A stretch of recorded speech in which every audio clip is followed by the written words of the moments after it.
ফান্দাউকের কৃতি সন্তান অ্যাডভোকেট আমিনুল ইসলাম মুনিরের নেতৃত্বে ধানের শীষের প্রচার তুঙ্গে।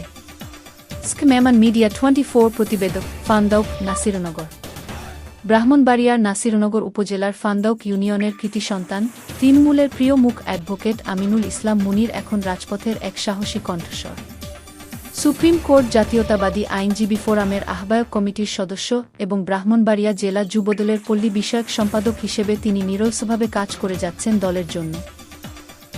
আগামী জাতীয় সংসদ নির্বাচনকে সামনে রেখে বিএনপির ভারপ্রাপ্ত চেয়ারম্যান তারেক রহমান ঘোষিত রাষ্ট্র সংস্কারের ৩১ দফা কর্মসূচি বাস্তবায়নের লক্ষ্যে তিনি সাধারণ মানুষের দ্বারে দ্বারে যাচ্ছেন।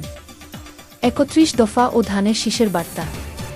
অ্যাডভোকেট আমিনুল ইসলাম মুনির তার জনসংযোগ ও পথসভাগুলোতে দেশনায়ক তারেক রহমানের বার্তা পৌঁছে দিচ্ছেন। তিনি বলেন, বাংলাদেশকে একটি আধুনিক, স্বনির্ভর ও গণতান্ত্রিক রাষ্ট্র হিসেবে গড়ে তুলতে ৩১ দফার কোনো বিকল্প নেই। মানুষের ভোটের অধিকার এবং সুশাসন ফিরিয়ে আনতে ধানের শীষের বিজয় নিশ্চিত করতে হবে। প্রচারণায় মূল দিকসমূহ। তৃণমূলের উন্নয়ন, পল্লী বিষয়ক সম্পাদক হিসেবে গ্রামের সাধারণ মানুষের ভাগ্য উন্নয়নে কাজ করার অঙ্গীকার। আইনি অধিকার, সুপ্রিম কোর্টের আইনজীবী হিসেবে জনগণের আইনি সুরক্ষা ও ন্যায় বিচার নিশ্চিত করার লড়াই।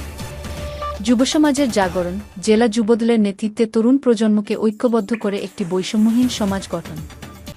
এলাকাবাসীর প্রত্যাশা। ফান্দাউকের সাধারণ মানুষ মনে করেন, আমিনুল ইসলাম মুনির শুধু ফান্দাউকের নয়, পুরো ব্রাহ্মণবাড়িয়ার গর্ব। তার সততা ও সাহসিকতা এলাকাবাসীকে নতুন স্বপ্ন দেখাচ্ছে। আসন্ন নির্বাচনে ধানের শীষ মার্কায় ভোট দিয়ে তারেক রহমানের হাতকে শক্তিশালী করতে ফান্দাউকবাসী এখন ঐক্যবদ্ধ। বিনীত প্রচার বিভাগ, জাতীয়তাবাদী আদর্শের স্কমেমান মিডিয়া 24।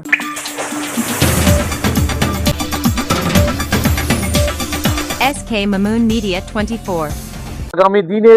আগামী দিনের সুন্দর বাংলাদেশের জন্য আমরা জানি বিএনপি দীর্ঘদিন যাবৎ কাজ করে যাচ্ছে।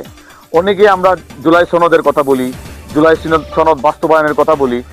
আমরা যদি চিন্তা করি জুলাই সনদ বাংলাদেশের সংস্কার সমগ্র বাংলাদেশে যখন আমরা আলোচনার মধ্যে নিয়ে আসি, আমরা অনেকেই জানি যে এই জুলাই সনদ এবং বাংলাদেশ সংস্কার নিয়ে আমরা আমাদের যে ভাবনা এবং আমরা যে কাজ করছি, এই ভাবনাটি ২০২৩ সালে বাংলাদেশ জাতীয়তাবাদী দলের তৎকালীন ভারপ্রাপ্ত চেয়ারম্যান জনাব তারেক রহমান এই সংস্কারের বক্তব্য নিয়ে সবার সামনে এসেছিলেন।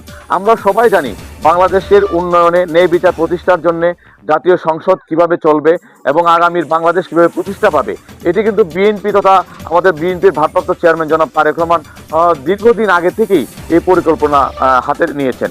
আমরা আরেকটি বিষয় প্রণিধানযোগ্য, আমরা অনেকেই বলে থাকি যে সংস্কার। আমরা যদি চিন্তা করি আমাদের ভারপ্রাপ্ত চেয়ারম্যান তৎকালীন এবং বর্তমান চেয়ারম্যান বিএনপির, উনি বলছেন যে আমরা তখনই বলেছিলাম যে কেউ পরপর ২ বারের বেশি প্রধানমন্ত্রী হতে পারবেন না। এত বড় স্যাক্রিফাইস এবং এখনো আছে যে ২ বারের বেশি কেউ প্রধানমন্ত্রী হতে পারবেন না। এটা আমাদের ৩১ দফার একটি অংশ। অতএব আমরা যদি চিন্তা করি যে একজন লিডারের সারা জীবনের বিভিন্ন ধরনের বিভিন্ন বাংলাদেশ তথা সমগ্র বিশ্বে তাদের চাহিদা থাকে যে একবার প্রধানমন্ত্রী হলে আমি একাধিকবার প্রধানমন্ত্রী হব, সবসময়ের জন্য হব। কিন্তু আমাদের বিএনপির চেয়ারম্যান জনাব তারেক রহমান আর ২০২৩ সালে বলেছিলেন ২ বারের বেশি আমরা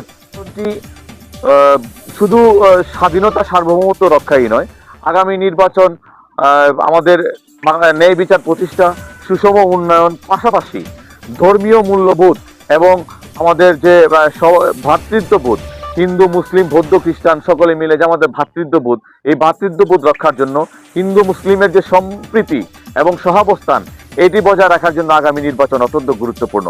তাই আসুন, আমাদের সবার দায়িত্ব আমাদের ভোট কেন্দ্রে যাওয়া এবং ভোটাধিকার প্রয়োগ করা।